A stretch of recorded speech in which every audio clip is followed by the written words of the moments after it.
شهر رمضان الذي أنزل فيه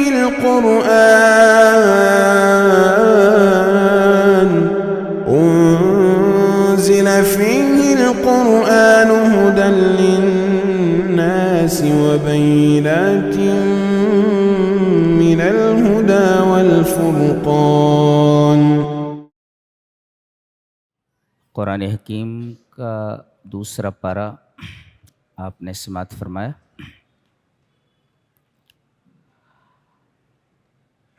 اس پارے کی تفسیر کا خلاصہ پیش کیا جا رہا ہے۔ گفتگو تحویل قبلہ کے بارے میں چل رہی۔ پہلے ہمارا قبلہ بیت المقدس تھا، پھر آپ کی تمنا کے مطابق ہمارا کعبہ یہ قبلہ بنا دیا گیا۔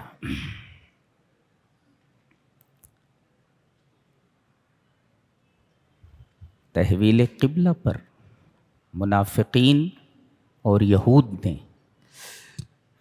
اعتراض کرنا شروع کر دیا کہ پہلا قبلہ صحیح تھا، یہ دوسرا والا قبلہ صحیح ہے۔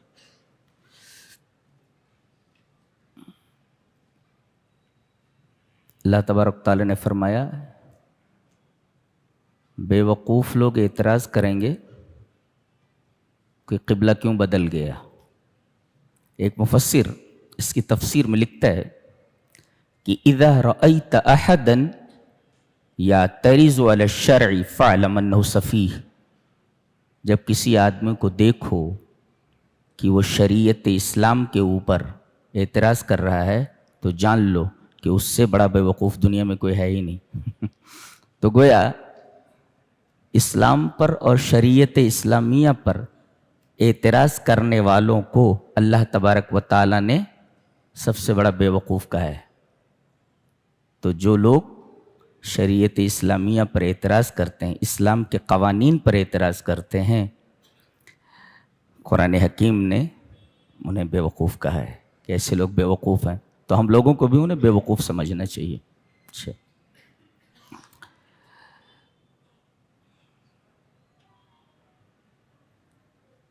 اس کے بعد فرمایا گیا کہ بعض لوگوں کو یہ شک ہوا کہ ہم نے جو بیت المقدس کی طرف منہ کر کے نمازیں پڑھی ہیں ان نمازوں کا کیا ہوا، اور جو اسی قبلے کی طرف منہ کر کے نماز پڑھتے ہوئے مر گئے ان کی نمازوں کا کیا ہوا۔ بڑا عجیب جملہ ارشاد فرمایا گیا۔ ہم اس جملے پر اس سے پہلے بھی گفتگو کر چکے ہیں، لیکن اس کے اندر جو ایک نیا نقطہ ہے وہ نقطہ ہم آپ کے سامنے پیش کرنا چاہتے ہیں۔ جواب دیا گیا کہ تم یہ کہتے ہو کہ تمہاری نمازوں کا کیا ہوا۔ جواب یہ ہے کہ اللہ تمہارے ایمان کو ضائع نہیں کرے گا۔ وَمَا كَانَ اللَّهُ لِيُضِيعَ إِيمَانَكُمْ، اللہ تمہارے ایمان کو ضائع نہیں کرے گا۔ تو پہلی بات تو یہ معلوم ہے کہ نماز بین ہی ایمان ہے۔ جو آدمی نماز نہیں پڑھتا وہ اپنے ایمان پر نظر ثانی کرے۔ ایک بات تو یہ معلوم، گہرا نقطہ جو ہے وہ یہ ہے کہ یہ سوال کس نے کیا کہ ہماری نمازوں کا کیا ہوا؟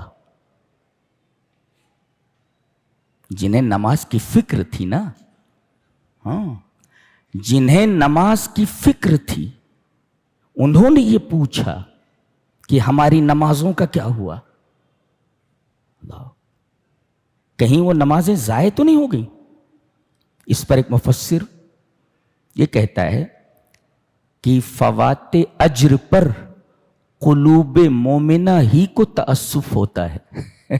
اردو گاڑی ہو گئی ذرا سی، اردو گاڑی ہو گئی، پھر سے بولتا ہوں کہ فوات اجر پر قلوب مومنہ ہی کو تأسف ہوتا ہے، یعنی اگر کوئی نیکی ضائع ہو جائے، کوئی نیکی فوت ہو جائے، آدمی وہ نیکی نہ کر سکے، تو اس نیکی کے نہ کرنے پر، فوت ہو جانے پر بڑا افسوس ہوتا ہے اس آدمی کو جس کے دل میں ایمان ہوتا ہے. تو ایمان والے بڑا افسوس کرتے ہیں کسی نیکی کے فوت ہو جانے پر.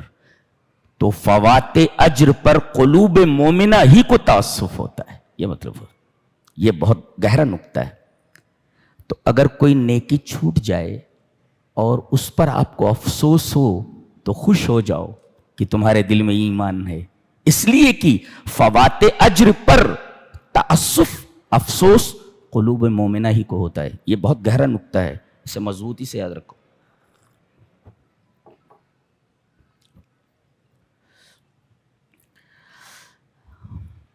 فرمایا گیا وَكَذَلِكَ جَعَلْنَاكُمْ أُمَّةً وَسَطًا. یہ امت وسط کیا ہے؟ ذرا ہم ٹھہر کر اس پر گفتگو کرنا چاہیں گے. پہلے اس آیت کریمہ کی شرح میں جو حدیث آئی ہے وہ حدیث ہم آپ کے سامنے رکھ دیتے ہیں. حضرت ابو سعید خدری رضی اللہ تعالی عنہ سے ایک روایت بخاری شریف میں آئی ہے. صحیح بخاری میں وہ روایت موجود ہے. حضرت ابو سعید خدری فرماتے ہیں کہ نبی اکرم صلی اللہ علیہ وسلم نے ارشاد فرمایا کہ قیامت کے دن سب سے پہلے جو رسول ہیں نوح، ان کو اور ان کی امت کو بلایا جائے گا اللہ کے حضور. ادھر آ جاؤ. حضرت نوح علیہ السلام کی امت اور حضرت نوح علیہ السلام جناب باری میں کھڑے ہوں گے. اللہ ان سے پوچھے گا پہلے نوح سے، حل بلغت، ہم نے جو پیغام آپ کو دے کر بھیجا تھا آپ نے وہ پیغام اپنی امت کو پہنچا دیا؟ قال نعم یا ربی. حضرت نوح فرمائیں گے ہاں اے میرے رب، تو نے جو پیغام مجھے دے کر بھیجا تھا میں نے وہ پیغام اپنی امت تک پہنچا دیا. پھر اس کے بعد اللہ پوچھے گا ان کی امت سے حل بلغکم، اس آدمی نے ہمارے نبی نے کیا یہ پیغام تم تک پہنچایا؟ فیقولون اللہ، کہیں گے نہیں، انہوں نے تیرا پیغام ہم تک پہنچایا ہی نہیں. اب حضرت نوح علیہ السلام پریشان ہیں. اللہ پوچھے گا من یشہد لک، گواہ کون ہے؟ گواہ کون ہے کہ اے نوح تم نے میرا پیغام اپنی امت تک پہنچا دیا تھا؟ گواہ لاؤ. تو حضرت نوح فرمائیں گے کہ میرے گواہ محمد صلی اللہ علیہ وسلم اور آپ کی امت ہیں. اللہ. پھر نبی کریم صلی اللہ علیہ وسلم کو لایا جائے گا اور ہم لوگ وہاں حاضر ہوں گے، آپ کی امت، اور پھر گواہی دیں گے کہ تیرے اس نبی نے تیرا پیغام تیری امتوں تک پہنچا دیا تھا. اسی وجہ سے کہا گیا یہ امت وسط ہے. لِتَكُونُوا شُهَدَاءَ عَلَى النَّاسِ، کہ یہ گواہ بنے گی لوگوں کے اوپر. ہاں اچھا، ایک نقطہ یہ مستفاد ہوا اس آیت کریمہ سے کہ نبی کریم صلی اللہ علیہ وسلم تمام امتوں پر گواہ ہوں گے، مگر خیر الخلق، آپ چونکہ تمام مخلوقات میں سب سے بہتر ہیں، آپ کے اوپر کوئی گواہ نہیں ہوگا، آپ پر اور آپ کی امت پر کوئی گواہ نہیں ہوگا. بل هو الشہید علی کافت الامم، بلکہ آپ تمام امتوں کے اوپر گواہ ہوں گے لیکن آپ اور آپ کی امت پر کوئی گواہ نہیں ہوگا. یہ بات معلوم ہے یہاں پر. یعنی ہمارے نبی اور ہم، نبی اور آپ کی امت، یہ تمام امتوں پر گواہ ہوگی لیکن کوئی امت نبی پر اور نبی کی امت پر گواہ نہیں ہوگی. یہ معلوم ہوا اس آیت کریمہ سے. اس لیے کہا گیا لِتَكُونُوا شُهَدَاءَ عَلَى النَّاسِ، تم ہوگے گواہ لوگوں پر. وَيَكُونَ الرَّسُولُ عَلَيْكُمْ شَهِيدًا، اور رسول تمہارے اوپر گواہ ہوں گے. جی، امت گواہی دے گی اور پھر رسول تائید کریں گے کہ ہاں امت صحیح کہہ رہی ہے. جی، یہ بات معلوم ہے. وسط کسے کہتے ہیں؟ وسط، وسطن اے عدلن، جی، اے خیارن، سب سے بہتر. گویا کہ یہ امت نبی کی سب سے بہتر امت ہے. ہاں، اس لیے کہ سب سے افضل نبی دیا گیا جناب محمد رسول اللہ صلی اللہ علیہ وسلم، سب سے افضل کتاب دی گئی قرآن حکیم، سب سے افضل قبلہ دیا گیا خانہ کعبہ. تو جس کا نبی سب سے افضل ہو، جس کی کتاب سب سے افضل ہو، اور جس کا قبلہ سب سے افضل ہو، ظاہر ہے کہ وہ افضل الامم ہے.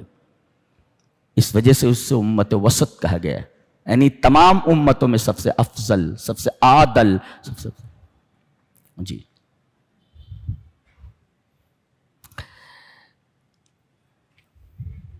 ایک بڑی پیاری بات کہی جا رہی ہے، پہلے وہ آیت پڑھ لیتے ہیں، غور سے دیکھیں.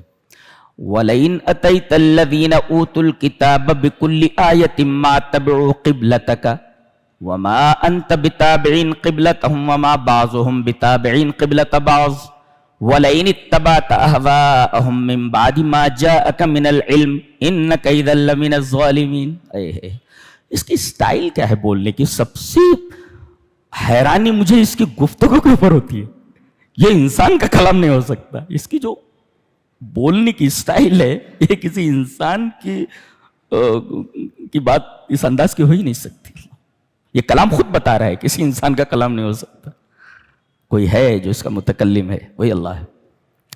بہرحال اللہ نے فرمایا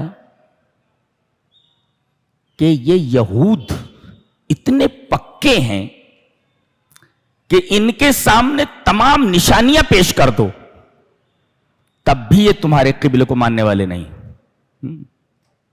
آج تک وہ مسجد اقصی کے پیچھے پڑے ہوئے ہیں. کتنی بھی دلیل ان کے سامنے رکھ دو کہ قبلہ اصل میں خانہ کعبہ ہے، یہ ماننے کے لیے تیار نہیں. ما تبعوا قبلتک، آپ کے قبلے کو ماننے والے نہیں ہیں. تمام نشانیاں بکل آیت، غور کرو، بکل آیتن، ہر نشانی پیش کرنے کے بعد یہ بات کو مان کیوں نہیں رہے ہیں؟ وجہ کیا ہے؟ جواب دیا گیا وَلَئِنِ اتَّبَعْتَ أَهْوَاءَهُمْ، یہ ہوا کے متبع ہیں. یہ ہوا مانے خواہش نفس، جو دل کہتا ہے یہ اپنی خواہش کے متبع ہیں. وَلَئِنِ اتَّبَعْتَ أَهْوَاءَهُمْ، احوا جمع ہوا، احوا جمع ہوا، یہ اپنی خواہش کے متبع ہیں. اور کسی مفسر نے اس پر بڑا اچھا تفسیرہ کیا ہے کہ اذا دخل الہوا قلبا، جب کسی دل میں ہوا داخل ہو جائے، خواہش نفس داخل ہو جائے، تو لا یقبل الحق، حق کو قبول کرنے کے لیے کبھی تیار نہیں ہوتا. یہ بات یاد رکھو. مفسر کا تفسیرہ کیا ہے کہ اذا دخل الہوا قلبا کان الحق بعیدا منہ فیصبح لا یقبل الحق. یہ تفسیرہ ہے اس کا کہ جب کسی کے دل میں خواہش نفس داخل ہو جائے اور وہ نفس کا پابند ہو جائے، خواہش کا پابند ہو جائے، تو حق اس سے دور ہو جاتا ہے. اب یہاں خواہش آ گئی، اب حق نکل گیا یہاں سے، وہاں کھڑا ہو جاتا، جا کر کے دور ہو جاتا اس سے. اب جب حق اس سے دور ہو گیا تو اب یہ دل اس حق کو قبول کیسے کرے گا؟ قبول کرنے کے لیے حق کو قریب ہونا چاہیے نا. ہوا داخل ہونے کے بعد حق دور ہو جاتا ہے، یعنی ہوا اور حق میں، دونوں میں آپس میں دشمنی ہے، عداوت ہے دونوں میں. جہاں ہوا آ جائے وہاں حق نہیں رہتا. یہ دنیا کے لوگ جو حق کو قبول نہیں کرتے، در حقیقت اس کے پیچھے ان کی ہوا کار فرما ہے، ان کی خواہش نفس کار فرما ہے. کہ یہ چاہتے ہیں کہ پابند نہ رہیں. حق پابند کرتا ہے، یہ چیز کرنا ہے، یہ چیز نہیں کرنا ہے، لیکن خواہش نفس وہ کہتی ہے جو چاہے کرو. تو جو چاہے کرو یہ آزادی ہے، اور حق کہتا ہے یہ کام کرنا ہے، یہ کام نہیں کرنا ہے. ظاہر ہے کہ خواہش نفس آزادی چاہتی ہے، پابندی نہیں چاہتی. لہذا یہ ہوا جہاں آ جائے وہاں حق اس سے دور ہو جاتا ہے. یہ وجہ بتائی گئی کہ آدمی حق کو قبول کیوں نہیں کرتا، اس لیے کہ ہوا کا متبع ہوتا ہے. آگے پڑھی پیاری بات فرمائیے.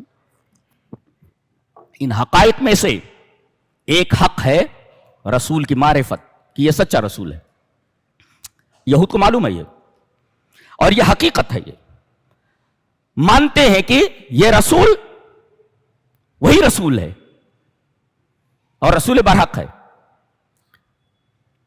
آیت دیکھیے، الذین آتیناہم الکتاب یعرفونہ کما یعرفون ابناءہم، یہ میرے نبی کو اس طرح پہچانتے ہیں، جن کو ہم نے کتاب دی ہے یعنی یہود و نصارہ، جس طرح یہ اپنے بیٹوں کو پہچانتے ہیں. اس آیت پر رک کر ہم ذرا گفتگو کریں گے. یہ پہچانتے ہیں، کیسے پہچانتے ہیں؟ پہلا سوال تو یہی ہے نا. یہ پہچانتے ہیں نبی کو میرے جیسے اپنے بیٹوں کو پہچانتے ہیں. جیسے انسان لاکھوں میں اپنے بیٹے کو پہچاننے میں غلطی نہیں کر سکتا، نہیں کرتا، ایسے ہی یہ میرے رسول کو پہچانتے ہیں، غلطی نہیں کر سکتے رسول کو پہچاننے میں. سوال پیدا ہوا کیسے پہچانتے ہیں یہ؟ اس کا جواب دیا گیا ہے 9ویں پارے میں، یجدونہ مکتوبا عندہم فی التوراۃ والانجیل، اس لیے کہ یہ آپ کے بارے میں لکھا ہوا پاتے ہیں تورات اور انجیل میں. تورات اور انجیل میں مکمل آپ کے اوصاف ہیں، اس میں لکھا ہوا پاتے ہیں. یجدونہ مکتوبا ریٹن، یجدونہ مکتوبا عندہم فی التوراۃ، ان کے پاس جو تورات ہے اس کے اندر پورے اوصاف آپ کے لکھے ہوئے ہیں، جس سے جو شکل بنتی ہے وہ جناب محمد رسول اللہ صلی اللہ علیہ وسلم. تو یہ کیسے جانتے ہیں؟ ان کی کتابوں میں لکھا ہوا ہے. اچھا، اس طرح پہچانتے ہیں جیسے اپنے بیٹوں کو پہچانتے ہیں. ایک سوال ہے، یہ کہنا چاہیے تھا، یہ اس طرح پہچانتے ہیں کما یعرفون انفسہم، جیسا کہ وہ اپنے آپ کو پہچانتے ہیں. ایسا بولنا چاہیے تھا نا. آدمی اپنے سے زیادہ کس کو پہچانتا ہے؟ تو بجائے اس کے کہ یہ کہا جاتا کما یعرفون ابناءہم، جیسے کہ وہ اپنے بیٹوں کو پہچانتے ہیں، یہ کہا جاتا جیسا کہ وہ اپنے آپ کو پہچانتے ہیں. یہ نہیں کہا گیا کہ جیسا وہ اپنے آپ کو پہچانتے ہیں، یہ کہا گیا جیسا کہ اپنے بیٹوں کو پہچانتے. کیوں؟ اس کا جواب کیا ہے؟ جواب یہ ہے لِأَنَّ الْإِنسَانَ لَا يَعْرِفُ نَفْسَهُ إِلَّا بَعْدَ انْقِضَاءِ بُرْهَةٍ مِّن دَهْرِهِ. انسان اپنے آپ کو کافی عرصے کے بعد پہچانتا ہے کہ میں ہوں. ہاں، آدمی پیدا ہوا، بچہ اپنے آپ کو نہیں جانتا میں کون ہوں، تو اپنے آپ کو پہچاننے کے لیے آدمی کو کافی عرصہ لگتا ہے. ہاں، فوراً نہیں پہچانتا. لیکن بچہ جیسے پیدا ہوا، باپ فوراً پہچان جائے گا یہ میرا بچہ ہے جی. تو اپنے آپ کو پہچاننے میں دیر لگتی ہے، ایک مدت گزرتی ہے، مگر اپنے بیٹے کو پہچاننے میں کوئی دیر نہیں لگتی، فوراً پہچان لیتا ہے یہ میرا بیٹا ہے. قرآن حکیم کی نفسیات دیکھو، اس کا بولنے کا انداز دیکھیے، کلام الہی. اللہ اکبر، اللہ کی قسم کھا کر کے کہتا ہوں یہ اللہ کا کلام ہے جی. یہ اس طریقے کی گفتگو ہوتی ہے. یہ دلائل دیکھیے، الذین آتیناہم الکتاب یعرفونہ کما یعرفون ابناءہم، یہ پہچانتے ہیں کیسے؟ ان کی کتابوں میں لکھا ہوا ہے. اس طرح پہچانتے ہیں اپنے آپ کو نہیں، جیسے اپنے بیٹے کو پہچانتے ہیں. بیٹی کیوں نہیں کہا گیا؟ آپ سمجھ لو. جی جی سمجھتے ہیں نا. جی جی، اس لیے کہ بیٹوں کے عضو مخصوص کو آدمی دیکھ سکتا ہے. جی، بیٹی کے بارے میں پرہیز کیا جائے. جی جی، سمجھتے ہیں نا اس کو. جی جی، هذه نکتۃ لطیفہ. اللہ نے فرمایا اینما تکونوا یاتی بکم اللہ جمیعا ان اللہ علی کل شیء قدیر. آپ لوگ میری طرف مکمل متوجہ ہو جائیں، بہت عجیب و غریب بات بولنے جا رہا ہوں. تم جہاں کہیں بھی رہو، یاتی بکم اللہ جمیعا، اللہ تم سب کو لے آئے گا. تم سب کو، ایک بھی بچے گا نہیں. جی، وہ کہتے ہیں ہمارا خدا یہ ہے، ہمارا بھگوان یہ ہے، ہمارا گاڈ یہ ہے. ایک ہی ہے، وہ کہہ رہا سب کو لے آؤں گا میں. یہ جو دوسرے لوگ دوسری ہستیوں کو معبود بنا کر بیٹھے ہیں، یہ سب ہمارے پاس آنے والے ہیں، یہ کہیں بھاگ کر نہیں جا سکتے. یاتی بکم اللہ جمیعا، اللہ ان سب کو اپنے پاس لے آئے گا. جی، چاہے بر میں ہو، چاہے بحر میں ہو، چاہے پہاڑوں کی کھوہوں میں ہو، غاروں میں ہو، کہیں بھی ہو، مچھلی کے پیٹ میں ہو، کسی جانور کے جسم کا جز بن گئے ہوں، تم سب ہماری نگاہ میں ہو. تم سب ہماری نگاہ. کیا علم ہے اللہ، کیا سبحان اللہ، کیا علم، کیا علم، سب ہماری نگاہوں کے سامنے ہو تو علم دیکھ رہے ہیں. کہیں بھی رہو تم، سمندر کی گہرائیوں میں چلے جاؤ، مچھلی کے پیٹ میں چلے جاؤ، کسی جانور نے کھا لیا اس کا جزو بدن بن جاؤ، تمہارے جسم کا ایک ایک ذرہ ہماری نگاہوں کے سامنے ہے. علم دیکھ رہے ہیں آپ، تصور نہیں کر سکتا اللہ. اور لے آئے گا، کیوں کیوں کیوں لے آئے گا؟ ان اللہ علی کل شیء قدیر، بے شک اللہ ہر چیز پر قادر ہے. ذرا ایک ٹکڑے پر ہم بحث کرنا چاہتے ہیں. اللہ ہر چیز پر قادر ہے. ایک صاحب نے ایک عالم سے سوال کیا کہ اللہ ہر چیز پر قادر ہے؟ بولے ہاں ہر چیز پر قادر ہے. کہا کہ اللہ ہر چیز پر قادر ہے تو کیا کوئی ایسا پتھر پیدا کر سکتا ہے جس کو وہ خود نہ اٹھا سکے؟ اگر پیدا نہیں کر سکتا تو عاجز ہے، اور پیدا کرنے کے بعد پتھر کو اٹھا نہ سکے تو عاجز ہے. سوال سمجھ میں آیا؟ کیا اللہ ایسا پتھر پیدا کر سکتا ہے جس کو وہ نہ خود اٹھا سکے؟ اگر پیدا نہ کر سکے تو عاجز ہے، خالق نہیں ہو سکتا. اور اگر پیدا کرنے کے بعد اس کو اٹھا نہ سکے، عاجز ہے، نہیں اٹھا سکتا، قادر نہیں ہے. پیدا نہ کر سکے تو قادر نہیں، اور اٹھا نہ سکے تو عاجز. شیخ زبیر علی زئی رحمہ اللہ سے یہ سوال پوچھا گیا. آپ نے بڑا سادہ سا جواب دیا. وہ بڑا سادہ جواب ہے لیکن میں اس کا منطقی جواب بعد میں دوں گا. شیخ نے جواب دیا کہ اللہ قادر بھی ہے اور اللہ خالق بھی ہے. خالق بھی ہے اور قادر بھی ہے، اور تمہارا یہ سوال کفر پر مبنی ہے. ایک سادہ سا جواب ہے بس اتنا. ان کے کہنے کا مطلب یہ تھا کہ اس طریقے کے سوالات رب تعالیٰ کی جناب میں نہیں کرنا چاہیے، گستاخی اللہ کی شان میں، بچا جائے. تو انہوں نے ایک سادہ سا جواب دے دیا. کیا؟ کہ اللہ خالق بھی ہے اور اللہ قادر بھی ہے، اور تیرا یہ سوال کفر پر مبنی ہے. انہوں نے جواب دے دیا. میرا جواب سنیں. ہم نے علم المنطق میں پڑھا ہے، لاجک میں، منطق کی بہت ساری کتابیں ہم لوگوں نے پڑھی ہے. تو اس میں ایک اصول بتایا گیا ہے کہ محال جو ہوتا ہے وہ زیر قدرت نہیں ہوتا. وہ آپ لوگوں نے تو پڑھا نہیں ہے. جی جی، علماء ہے، تھوڑا بہت تو جانتے ہوں گے. وہ محال زیر قدرت نہیں. وضاحت: قدرت میں نقص نہیں ہے، بلکہ اس محال میں نقص ہے کہ وہ قدرت کے تحت نہیں آ سکتا. پھر سے بولتا ہوں، منطق ہے نا. محال زیر قدرت نہیں. کیا مطلب؟ نقص یا کمی قدرت میں نہیں ہے، بلکہ نقص اس محال میں ہے کہ وہ قدرت کے تحت نہیں آ پا رہا ہے. مثال دیکھو، یہاں بلب کو لگانے کے لیے ساکٹس لگا دیے گئے ہیں 10. فرض کیجئے 10 ساکٹ ہیں، 1 2 3 4 5 6 7 8.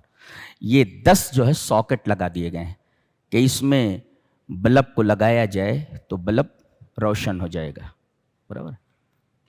10 بلب لگائے گئے، سارے کے سارے جل گئے، روشن ہو گئے. 10 کو نکال لیا گیا، 2 بلب کو بعد میں لگایا گیا، وہ نہیں جل رہے ہوں. کیوں؟ اس لیے کہ وہ فیوزڈ ہیں. فیوز ہے. یہ جو 2 بلب بعد میں لگائے گئے یہ دونوں کے دونوں فیوز ہیں. اب کیا کوئی یہ کہہ سکتا ہے کہ کمی الیکٹریسٹی میں ہے، بجلی میں ہے؟ کمی بجلی میں نہیں، نقص بجلی میں نہیں ہے، نقص اس بلب میں ہے کہ فیوزڈ ہے. یہ ایک مثال ہے تقریب الفہم کے لیے کہ کمی الیکٹریسٹی میں نہیں، بجلی تو آ رہی ہے. اب کوئی یہ کہے کہ وہ 10 بلب تو جل رہے ہیں، 10 بلب تو جل رہے ہیں، بالکل جل رہے ہیں وہ، یہ دو بلب کیوں نہیں جل رہے ہیں؟ اس لیے کہ ان کے اندر جلنے کی صلاحیت نہیں ہے یہ جی. فیوز بلب روشن نہیں ہوتا, اس کے اندر وہ قدرت نہیں ہے, تو یہ محال زیر قدرت نہیں ہوتا.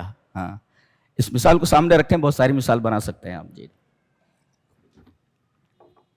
تو کمی قدرت میں نہیں ہے, کمی اس محال چیز میں ہے کہ فیوز بلب روشن نہیں ہوتا, محال ہے, نہیں ہوتا ہو.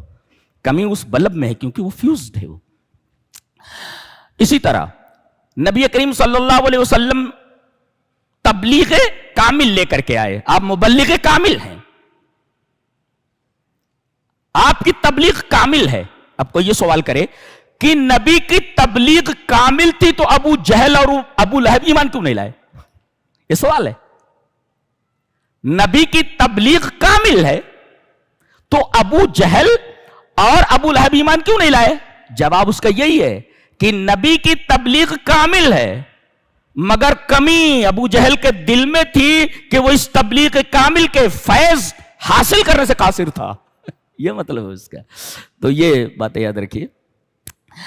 ان اللہ علی کل شیء قدیر, اللہ ہر چیز پر قادر ہے جی, ہر چیز پر قادر ہے. اللہ نے فرمایا, کیا بات کہی گئی, سبحان اللہ, فاذکرونی اذکرکم واشکروا لی ولا تکفرون. اس آیت پر ہم ٹھہرتے ہیں. تم مجھے یاد کرو میں تمہیں یاد کروں گا. ہماری کیا حیثیت ہے, ہماری کیا اوقات ہے. ابھی دیکھیں کیسا علم رکھنے والا ہے, کتنا پاورفل ہے وہ کہہ رہا ہے تم مجھے یاد کرو تو میں تمہیں یاد کروں گا, تم میرا ذکر کرو میں تمہارا ذکر کروں گا. اس سے بڑا شرف اور کیا ہو سکتا ہے کہ رب تعالیٰ کسی کو یاد کریں.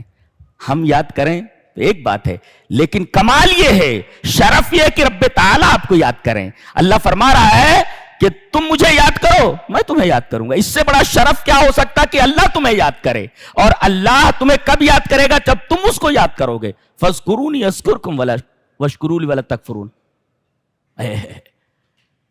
انسان کی حیثیت, اس کی اوقات دیکھو. اس کے بعد رب تعالیٰ فرما رہے ہیں کہ تم مجھے یاد کرو میں تمہیں یاد کروں گا. اللہ کسی کو یاد کرے, کتنی بڑی بات ہے. اس سے بڑی بات, اس سے بڑا شرف کیا ہو سکتا ہے. اور ذکر ہی اس کا ذریعہ ہے کہ اللہ تمہیں یاد کرے.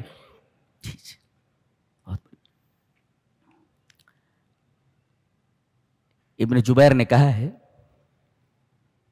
کہ اس قول کا مطلب یہ ہے کہ اللہ یہ فرما رہا ہے اذکرونی فی النعمت والرخاء اذکرکم فی الشدۃ والبلاء. کیا بات کہی ہے سعید ابن جبیر نے. وہ کہتے ہیں کہ اس آیت کا مطلب یہ ہے کہ تم مجھے خوشحالی میں اور نعمتوں میں یاد کرو. جب ہم نے تم نے نعمت دے رکھی ہے, خوشحالی دے رکھی ہے, خوشحالی میں ہمیں یاد کرو. نعمتیں تمہارے پاس ہیں تو تم مجھے یاد کرو. تو نعمت اور خوشحالی میں مجھے یاد کرو گے تو میں تمہیں مصیبت اور پریشانی میں یاد کروں گا. اللہ. اور اس کی دلیل کیا ہے؟ اللہ نے فرمایا کہ فلولا انه كان من المسبحين للبث في بطنه الى يوم يبعثون. اگر یونس جو مچھلی کے پیٹ میں چلے گئے تھے, اگر یہ تسبیح نہ بیان کرتے تو ہم ان کو قیامت تک مچھلی کے پیٹ میں رکھتے. مچھلی بھی زندہ رہتی اور یہ آدمی بھی زندہ رہتا. پاور دیکھو اللہ, مچھلی بھی زندہ رہتی اور یہ آدمی بھی زندہ رہتا. قیامت تک ہم اس کو مچھلی کے پیٹ میں رکھتے تھے. تو یہ اللہ کی تسبیح بیان کرتے تھے خوشحالی میں, تو اللہ تبارک و تعالیٰ نے پریشانی میں ان کو یاد رکھا اور انہیں مچھلی کے پیٹ سے نکالا. فلولا انه كان من المسبحين للبث في بطنه الى يوم يبعثون. اچھا, اور ایک خاص بات اور ہے کہ ذکر کے بعد شکر ہے. ذکر کے بعد شکر ہے, اور شکر کا مطلب سمجھتے ہیں؟ لئن شکرتم لازیدنکم. اگر تم اللہ کا شکر ادا کرو گے تو تمہاری نعمتوں میں اضافہ ہوگا. تو نعمتوں میں اضافہ چاہتے ہو تو اللہ کا شکر ادا کرو. اور اللہ کا شکر ادا کرنے کا وسیلہ کیا ہے؟ شکر کب ملے گا؟ شکر کے گھر میں ہم کیسے داخل ہوں؟ کہا کہ الذکر بوابۃ الشکر. مفسر نے لکھا کہ الذکر بوابۃ الشکر, کہ ذکر یہ شکر کا گیٹ ہے. ہاں, یہ ذکر ہے اور یہ شکر ہے. اب یہ ذکر ہے, یہ گیٹ لگا ہوا ہے, اب یہ شکر کے گھر میں داخل ہونا چاہ رہا ہے تو یہ ذکر کے گیٹ سے داخل ہو. یہ ذکر ہے, یہ ذکر کے گیٹ سے داخل ہو. اگر ذکر کر رہا ہے تو اسی گیٹ سے داخل ہو کر کے شکر کے گھر میں آئے گا. فالذکر بوابۃ الشکر, اگر شکر کے گھر میں داخل ہونا ہے تو ذکر کے گیٹ سے داخل ہو. الذکر بوابۃ الشکر, یہ ایک مفسر کی تفسیر ہے.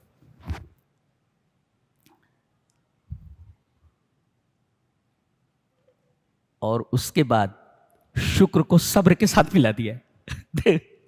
ذکر کرو تو شکر تمہیں حاصل ہوگا. اچھا, اور اگر تم شکر کرتے ہو, شکر, تو شکر کے ساتھ صبر لگا دیا گیا. اور نبی کریم صلی اللہ علیہ وسلم نے فرمایا کہ مومن ہر حال میں خیر حاصل کرتا رہتا ہے. اگر مصیبت آئے تو صبر کرتا ہے, اور نعمت ملے تو شکر کرتا ہے. یہی دو حالتیں ہو سکتی ہیں. تو شکر کے بعد صبر کو لایا گیا ہے. فاذکرونی اذکرکم واشکروا لی ولا تکفرون یا ایھا الذین آمنوا استعینوا بالصبر. صبر لایا گیا, یعنی ذکر کے ساتھ شکر اور شکر کے ساتھ صبر. ترتیب دیکھ رہے ہیں, ترتیب کتنی خوبصورت ترتیب ہے. مصیبت آئے تو مومن صبر کرتا ہے, اور اگر خوشحالی آئے تو شکر کرتا ہے. مومن ہر حال میں خیر ہی حاصل کرتا رہتا ہے. اچھا, صبر اور صلات میں کیا ربط ہے؟ یہ دیکھیں ربط دیکھیں بھائی, صبر ہے اور نماز ہے. کہتے ہیں کہ ربط یہ ہے کہ بالصبر قوت القلب وبالصلاۃ قوت البدن وبہما یستدفع کل شر ویستجلب کل خیر. کیا مفسر نے بھی کیا تفسیر کیا ہے, کیا بولتا ہے کہ صبر سے دل کو قوت ملتی ہے, اور نماز سے بدن کو قوت ملتی ہے, اور جس کا دل اور بدن دونوں قوی ہو جائیں تو ہر شر کو دور کیا جا سکتا ہے اور ہر خیر کو حاصل کیا جا سکتا ہے. کیا تفسیر ہے دیکھیں, بالصبر قوت القلب وبالصلاۃ قوت البدن وبہما یستدفع کل شر ویستجلب کل خیر. اللہ, یہ ہے. اس وجہ سے صبر کو اور صلات کو ایک ساتھ لایا گیا. اس کے بعد یہ فرمایا گیا جو اللہ کی راہ میں قتل کر دیے گئے انہیں مردہ مت کہو. مردہ مت کہو. اچھا, پھر کیا کہا جائے ان کو؟ پھر کیا کہا جائے؟ تم مر گئے نا تو مردہ نہ کہا جائے, کیا کہا جائے؟ بولے انہیں شہید کہا جائے. کیا کہا جائے انہیں؟ شہید. لیکن ان المعین لا یوصف بالشہید الا بنص, کہتے ہیں عام طور پر کہا جا سکتا ہے جو اللہ کی راہ میں قتل کر دیے گئے وہ شہید ہے, وہ شہداء ہے وہ. لیکن نہیں کہہ سکتے کہ فلاں آدمی شہید ہے, فلاں آدمی, یہ آدمی شہید ہے, فلاں صاحب مر گئے یہ شہید ہے. کیوں؟ اس لیے کہ فلاں آدمی, معین شخص کے لیے شہید کا لفظ بولنے کے لیے نص چاہیے. ان المعین لا یوصف بالشہید الا بنص, نص موجود ہونا چاہیے. جی, جیسے اللہ کے رسول نے کسی کے بارے میں کہا یہ شہید ہے تو وہ شہید ہے. جیسے عثمان غنی کے بارے میں آپ نے فرمایا شہید ہیں. جی, تو جن کے بارے میں نص موجود ہے ان کو متعین طور پر کہہ سکتے ہیں یہ شہید ہے. لیکن جس کے بارے میں نص موجود ہے, آج ہمارے ہاں بڑے بڑے علماء کو بول دیتے ہیں, فلاں جگہ کوئی عالم کہتا ہے فلاں شہید. ارے فلاں شہید, اس پر نص کہاں ہے؟ وہ شہید کیسے ہے؟ نص کہاں ہے؟ معین جو ہوتا ہے اسے شہید نہیں کہا جا سکتا جب تک کہ اس کے اوپر نص موجود نہ ہو. نص ضروری ہے. ایک بات تو یہ معلوم ہے, اور دوسرے یہ زندہ ہے. اگر وہاں شہید زندہ ہے, یہ بل احیا, تو یہ کیسی زندگی ہے؟ لا تشابہ حیاتنا الدنیا, یہ ہماری دنیاوی زندگی کے مشابہ نہیں ہے. جی, پتہ نہیں کیسی حیات ہے, وہ اللہ کو معلوم ہے. واللہ کو معلوم. عمرے کا بیان ہو رہا ہے. ایک نکتہ بتانا چاہتا ہوں, بڑا عجیب و غریب ہے, متوجہ ہیں؟ کہتے ہیں کہ جو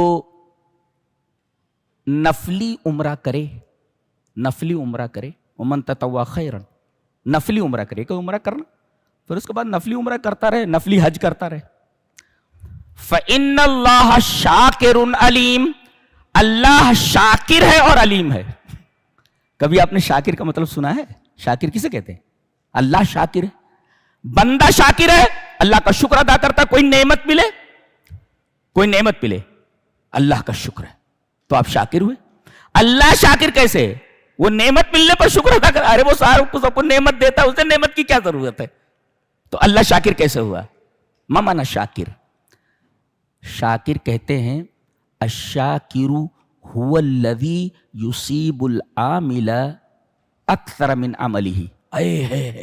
شاکر وہ ذات ہے جو عامل کو, عمل کرنے والے کو اس کے عمل سے زیادہ دیتا ہے. جی, عمل کیا 10 روپے کا اور دے رہا ہے 100 روپیہ, اس کو کہتے ہیں شاکر. الذی یصیب العامل اکثر من عملہ, ایسا نہیں ہے, ایسا ہی ہے. کیا ہم پڑھتے ہیں الف لام میم, تو الف پر 10 نیکیاں, حالانکہ وہ ایک ہی حرف ہے. لام پر 10 نیکی, میم پر 10 نیکی. یہ جو نیکیاں مل رہی ہیں, ایک نیکی کر رہے ہیں تو ایک نیکی کے بدلے 10 نیکیاں آپ کے نامہ اعمال میں لکھی جا رہی ہیں. تو یہ جو عامل کے عمل سے زیادہ جو دے رہا ہے وہی شاکر ہے. تو اللہ تبارک و تعالیٰ کی صفت شاکر اس وجہ سے ہے کہ وہ عامل کو اس کے عمل سے بڑھ کر دیتا ہے, عمل سے زیادہ دیتا ہے. یہ وہ شاکر. شاکر ان کے ساتھ علیم کیوں لگایا گیا؟ ہاں, آیتوں کے آخر میں جو اللہ کی صفات آتی ہیں اس کے اندر بڑی باریکی ہوتی ہے. ہاں, علیم کا مطلب جاننے والا, جاننے والا. کیا مطلب ہو جاننے والا؟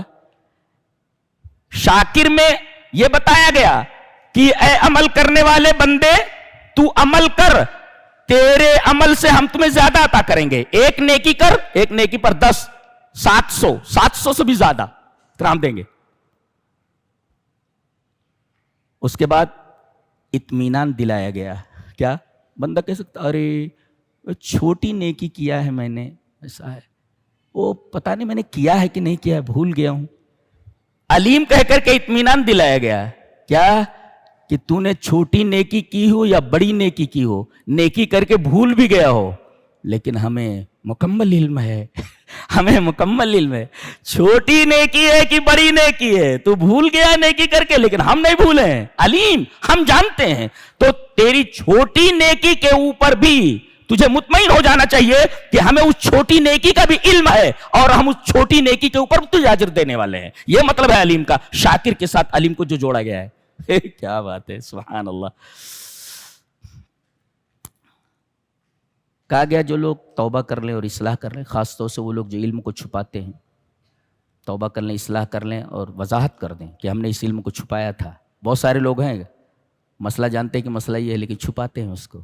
ضروری ہے کہ توبہ کریں وہ, اور اپنی اصلاح کریں, اور کھول کر بیان کر دیں. بینو, کھول کر بیان کر دیں ہمارا مسئلہ غلط تھا. لیکن ہمارے مفتیان کرام کہاں رجوع کرنے والے, کہاں رجوع کرتے, نہیں رجوع کرتے. اللہ فرما رہا ہے اگر ایسا کر لیں, توبہ کر لیں, اصلاح کر لیں اور وضاحت کر لیں, فَأُولَئِكَ أَتُوبُ عَلَيْهِمْ, ان کی میں توبہ قبول کرنے والا ہوں. اچھا, اس کے بعد صفتیں لا رہے. یہاں دیکھو شاکر علیم, 2 صفتیں آئیں اور شاکر کے ساتھ علیم کو جوڑا گیا. اور یہاں وَأَنَا التَّوَّابُ الرَّحِيمُ, توبہ کرو میں توبہ قبول کرنے والا ہوں. تو تواب کے ساتھ رحیم کیوں لایا گیا؟ تواب میں نے توبہ کو قبول کرنے والا.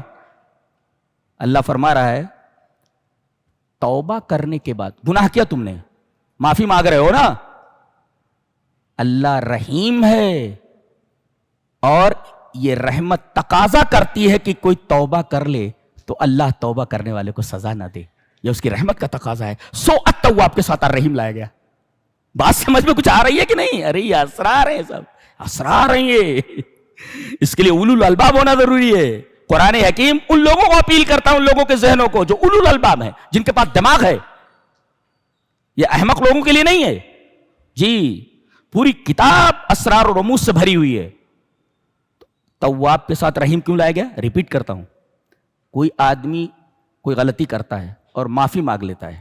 اچھا, اللہ اس کی معافی کو قبول کر لیتا ہے, معاف کر دیتا ہے. کیوں؟ اس لیے کہ وہ رحیم ہے. وہ اور رحیم کہہ کر کے بتایا گیا کہ اس کی رحمت کا تقاضا یہ ہے کہ توبہ کرنے والے کی توبہ کو قبول کر لے, اور رحم کا تقاضا یہ ہے کہ توبہ کرنے والے کو سزا نہ دے. جی, معاف کر دے, اس کو سزا نہ دے. اس وجہ سے تواب کے ساتھ رحیم لایا گیا. اس کے بعد توحید کا بیان ہے, اور پھر توحید کے دلائل دیے گئے. توحید کے دلائل دیکھو ان فی خلق السماوات والارض، زمین اور آسمان کی تخلیق دیکھو. ناسا کے سائنسداں حیران ہیں. کہیں کہیں وہ اپنی لانگ رینج جو ان کی دوربینیں ہوتی ہیں بس چند ہی سیاروں تک، چند ہی چیزوں تک پہنچ چکے ہیں. کائنات، یونیورس تو ایکسپینڈ ہو رہی ہے مسلسل. ان فی خلق السماوات والارض، میتھمیٹکس کے پیمانے تھک جائیں، کائنات کتنی بڑی ہے اس کا اندازہ نہیں لگا سکتے. فی خلق السماوات، اتنا بڑا آسمان ہے اور ان کو بغیر پلر کے کھڑا کیا گیا. والارض، زمین کو پانی کے اوپر بچھایا گیا، ہل نہیں رہی ہے. یہ کمال نہیں ہے؟ واختلاف اللیل والنہار، رات آ رہی ہے دن جا رہا ہے، دن آ رہا ہے رات جا رہی ہے. اختلاف اللیل والنہار، یہ کس کی قدرت ہے؟ والفلک التی تجری فی البحر، اور وہ کشتیاں جو سمندر میں تیرتی ہیں. اللہ، کس نے اس عظیم سمندر کے پانی کو حکم دیا کہ اپنی پیٹھ کے اوپر جہاز کو روکے رکھے؟ جس طریقے سے کوئی آدمی گھوڑے پر سوار ہوتا ہے ایسے ہی جہاز پانی کے اوپر سوار رہتی ہے. جبکہ ایک سوئی ڈال دو تو سوئی ڈوب جائے گی، مگر اتنا بڑا جہاز نہیں ڈوبتا. کس نے کہا، سمندر کو حکم دیا ہے کہ مسخر ہو جا میرے بندوں کے لیے، یہ جہاز ڈوبنا نہیں چاہیے. والفلک التی تجری فی البحر بما ينفع الناس وما انزل اللہ من السماء ماء فاحیا به الارض بعد موتها. کون ہے جو آسمان سے بارش برساتا ہے اور زمین مردہ ہونے کے بعد زندہ ہو جاتی ہے؟ جی اللہ.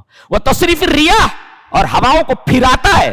کبھی ہوا ٹھنڈی ہو جاتی ہے، کبھی گرم ہو جاتی ہے، کبھی شرقن چلتی ہے، کبھی غربن چلتی ہے، کبھی جنوبن چلتی ہے، کبھی شمالن چلتی ہے، کبھی بین ذالک، بیچ بیچ میں چلتی ہے. اللہ اکبر. یہ جو تصریف الریاح ہے یہ بھی اللہ تبارک و تعالیٰ کی توحید پر دلیل ہے. والسحاب المسخر بین السماء والارض، آسمان اور زمین کے درمیان یہ جو ٹنوں ٹن گیلن پانی لیے ہوئے چلتے رہتے ہیں، یہ پہاڑوں جیسے ہوتے ہیں یہ، اور ہوا میں چلتے رہتے ہیں، وقت چلتے رہتے ہیں. یہ زمین اور آسمان کے درمیان مسخر ہے. گیلنوں پانی لیے ہوئے، گرتے نہیں ہیں. یہ کس نے روک رکھا ہے؟ اللہ نے فرمایا لآیات لقوم یعقلون، یہ نشانی ہے ان لوگوں کے لیے جن کے پاس عقل ہے. دیکھو عقل کو اپیل کیا گیا ہے. لآیات لقوم یعقلون، جس کے پاس عقل ہے ان کے لیے نشانیاں ہیں.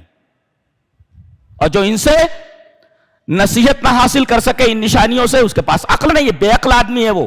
لآیات لقوم یعقلون. اس کے بعد بڑی پیاری بات فرمائی گئی، غور سے سنیں. دیکھو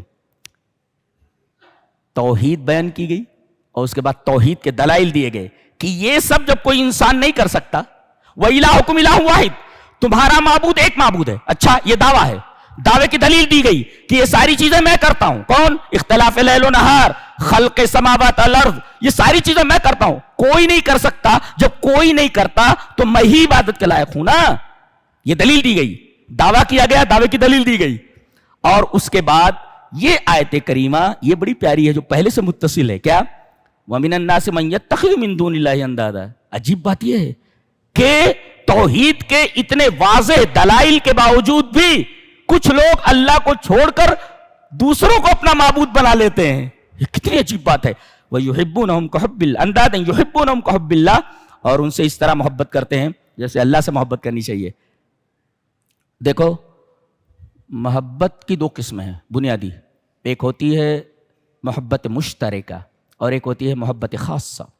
محبت مشترکہ کی تین قسمیں ہیں. ایک ہے محبت طبعی، جیسے بھوکے کو کھانے سے محبت ہوتی ہے، پیاسے کو پانی سے محبت ہوتی ہے. یہ محبت طبعی ہے، طبیعت کی محبت ہے. اور ایک ہے محبت رحمت، رحمت کی محبت، جیسے والد کو اپنی اولاد سے. جی. اور ایک ہے محبت انس و الف، انسیت کی محبت، جیسے ایک بھائی کو ایک بھائی سے ہوتی ہے، ایک پارٹنر کو اپنے پارٹنر سے، ایک دوست کو اپنے دوست سے ہوتی ہے. یہ محبت الف اور انس ہے. یہ تین ہے محبت مشترکہ. یہ جائز ہے، یہ شرک نہیں ہے. شرک کون سی محبت ہے؟ محبت عبودیہ. جی، عبادت والی محبت. یہ اپنے معبودوں سے محبت کرتے ہیں، ان کے سامنے جھکتے ہیں، تذلل کرتے ہیں، تعظیم کرتے ہیں. یہ محبت اللہ کے ساتھ برابر بھی نہیں کی جا سکتی اور یہ محبت نیچے بھی نہیں کی جا سکتی. جی، برابر بھی نہیں کر سکتے، حرام ہے یہ. ایک نکتہ بتاؤں، بڑا عجیب سا ہے. والذین آمنوا اشد حبا للہ، ایمان والے جو ہوتے ہیں وہ اللہ سے سب سے زیادہ محبت کرتے ہیں. قاعدہ ہی نکلا, ان الحکم اذا علق علی وصف, ان الحکم اذا علق علی وصف فیقوی بقوت ذلک الوصف ینقص بنقصہ. یہ اصول ہے کہ جب کسی چیز کو کسی صفت کے اوپر معلق کیا جائے تو وہ صفت جیسے جیسے بڑھے گی ویسے ویسے وہ چیز بڑھے گی, اور جیسے جیسے وہ چیز گھٹے گی ویسے ویسے وہ چیز گھٹے گی. جیسے یہاں دیکھیں, اشد محبت کو, شدت محبت کو معلق کیا گیا ایمان کے اوپر, تو ایمان جیسے جیسے بڑھے گا اللہ کی محبت ویسے ویسے بڑھتی جائے گی, اور جیسے جیسے ایمان گھٹے گا اللہ کی محبت ویسے ویسے کم ہوتی چلی جائے گی. تو یہ اصول نکلا کہ ان الحکم اذا علق علی وصف فیقوی بقوت ذلک الوصف ینقص بنقصہ. یہ اصول نکلا یہاں سے. اللہ اکبر. جی, جو لوگ بدعت کرتے ہیں یا تقلید کرتے ہیں یا کفر کرتے ہیں, ان سے یہ کہا جاتا ہے کہ ان بدعات کے اوپر کوئی دلیل موجود نہیں ہے. ان بدعات کے اوپر کوئی دلیل موجود نہیں. کہتے ہیں ہم نے اپنے آپا و اجداد کو ایسا کرتے ہوئے دیکھا ہے. اس کی مثال دی جا رہی ہے کہ ایسے لوگوں کی مثال ایسے ہے جیسے چرواہا جانوروں کو پکارتا ہے, آواز دیتا ہے, تو جانور آواز کو سنتے ہیں لیکن محتون ندا, ندا کا جو مفہوم ہے, محتون ندا, ندا کا جو مفہوم ہے وہ نہیں سمجھتے. وہ کہتا ہے اور دل ماں, پانی کے اوپر آ جاؤ, تو یہ پانی کے اوپر آ جاؤ یہ جانور نہیں سمجھتا ہے, بلکہ خالی ایک آواز سنتا ہے جس کے مفہوم کو نہیں سمجھتا کہ یہ جو آواز آ رہی ہے یہ رائی بلا رہا ہے, ذبح کرنے کے لیے بلا رہا ہے, یا بیچنے کے لیے بلا رہا ہے, یا پانی پینے کے لیے بلا رہا ہے, یا کھانے کے لیے بلا رہا ہے, یا ذبح ہی کر دے گا, کس لیے بلا رہا ہے معلوم نہیں ان کو. ایسے ہی یہ لوگ جو آبا و اجداد کی تقلید کرتے ہیں, ہمارا امام کیسے غلطی کر سکتا ہے جی, ہمارے آبا و اجداد کیسے غلط ہو سکتے ہیں, یہ ریت رواج ہمارے آبا و اجداد سے آ رہا ہے تو یہ ریت رواج غلط کیسے ہو سکتے ہیں. یہ بالکل ان جانوروں کی طرح ہے جن کے پاس عقل نہیں ہے, جن کے پاس عقل نہیں. ایسے ہی انسانوں نے عقل تو ہے, ان کے پاس عقل نہیں ہے, بہائم کے پاس, انسانوں کے پاس عقل ہے, مگر ان لوگوں نے آبا و اجداد کی تقلید میں اپنی عقل کو معطل کر دیا ہے, معطل کام نہیں لے رہے اس سے. اللہ کہہ رہا ہے کہ یہ جو عقل ہم نے دی ہے ایک روشن چراغ ہے, اس روشن چراغ کو بجھاؤ نہیں, اس روشن چراغ سے مدد لو. جی, انہوں نے تو اپنی عقل کو معطل کر دیا ہے. تو ایسے لوگ جو تقلید آبا میں اتنی دور تک چلے گئے ہیں کہ ان کو پکارو تو بس وہ پکار کا مفہوم نہیں سمجھتے. جی اچھا, اس میں دو لفظ آئے ہیں, دعا و نداء. تو دعا اور ندا میں کیا فرق ہے؟ ندا جو ہوتی ہے بصوت جہوری, زور سے ہوتی ہے جی, اور دعا کیا ہوتی ہے, دھیرے بھی ہو سکتی ہے اور زور سے بھی ہو سکتی ہے. عام طور پر دعا خفی ہوتی ہے اور ندا بصوت جہوری, جہری ہوتی ہے. یہ فرق ہے. یہاں ایک مسئلہ ہم بتائیں گے, یہ دیکھیں, انما حرم علیکم المیتۃ والدم ولحم الخنزیر وما اہل بہ لغیر اللہ. اس میں دیکھیں کتنی چیزوں کو حرام کیا گیا ہے, خون, مردار, خنزیر کا گوشت اور غیر اللہ کے نام پر ذبح کی ہوئی کوئی چیز. یہ چار چیزیں ہیں. ہم نکتہ بتائیں گے اس پر اور پھر آگے ایک اصول پر بحث کریں گے ہم. انما یہ مفاد حصر دیتا ہے, حصر کا مفاد ہے. اس سے پتہ چلتا ہے یہی چار چیزیں حرام ہیں, جبکہ کتاب و سنت سے اور بہت ساری چیزوں کی حرمت کا پتہ چلتا ہے. یہاں تو انما لا کر کے بتایا کہ یہ چار چیزیں حرام ہیں, یہی چار چیزیں حرام. نکتہ یہ باریک بات یہ, اشارہ اس بات کی طرف ہے کہ اس کے علاوہ بھی بہت ساری چیزیں حرام ہیں جو کتاب و سنت سے ثابت ہیں, لیکن یہ چار چیزیں بیان کرنے کے بعد انما لا کر کے حصر کرنا اشارہ اس بات کی طرف ہے کہ محرمات قلیل ہے, طیبات کثیر ہے.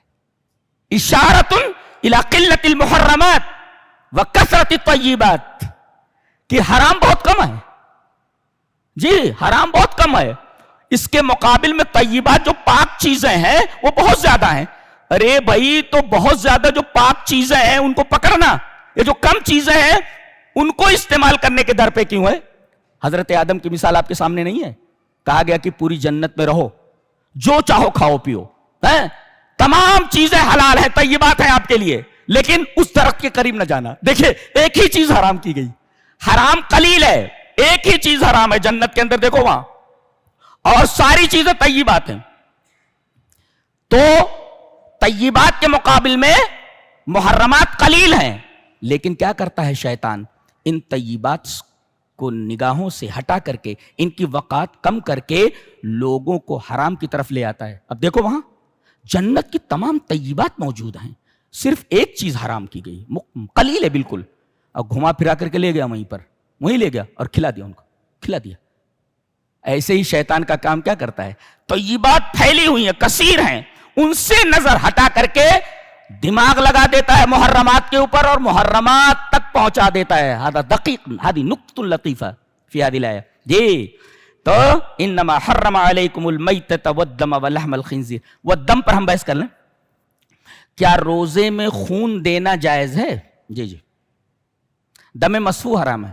اندر جو خون ہے, اندر جو خون موجود ہے وہ حرام نہیں ہے, بلکہ دم مسفوح جو باہر نکلتا ہے وہ حرام ہے. یہ بات یاد رکھیں, دم مسفوح حرام ہے. اس کی تشریح جو 8ویں پارے میں آئی ہے. اچھا, روزے میں خون دے سکتے ہیں؟ جی دے سکتے ہیں, لیکن آپ کے روزے کے اوپر کوئی اثر نہ پڑے. جی خون دے سکتے ہیں. دلیل کیا ہے؟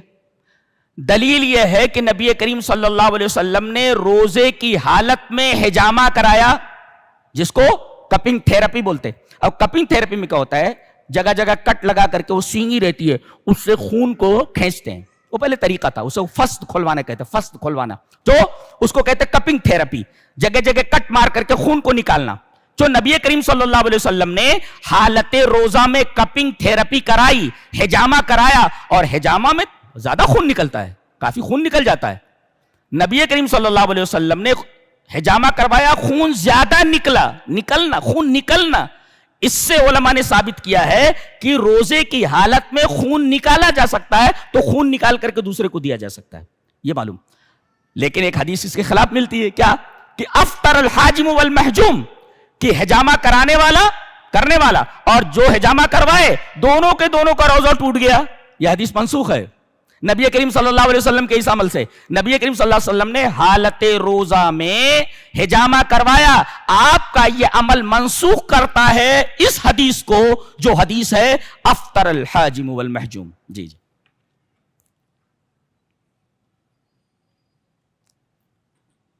ایک بڑا عجیب و غریب نکتہ ہے. اللہ تبارک و تعالی 2 طریقے کے خبائث کو حرام کرتا ہے, ایک خبائث حسیہ, ایک خبائث معنویہ. خبائث حسیہ سے بدن کو تکلیف پہنچتی ہے, بدن کو ضرر پہنچتا ہے, اور خبائث معنویہ سے دل متاثر ہوتا ہے, دل خراب ہوتا ہے, روح خراب ہوتی ہے. تو 3 ہے خبائث حسیہ. مردار بدن کے لیے نقصان دہ, خون بدن کے لیے نقصان دہ, لحم الخنزیر بدن کے لیے نقصان دہ, اور وما اہل بہ لغیر اللہ, وما اہل بہ, جس جانور کے اوپر اللہ کا نام نہ لیا گیا ہو, یہ خبائث معنویہ ہے, یہ اس سے روح متاثر ہوتی ہے, شرک ہے یہ. تو شرک سے روح فاسد ہوتی ہے, روح خراب ہو جاتی ہے.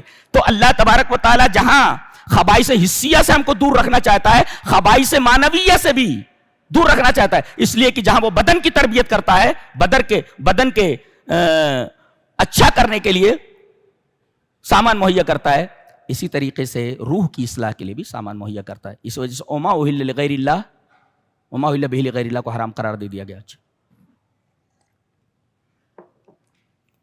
لیکن حرام چیز ایک جگہ حلال ہو جاتی ہے.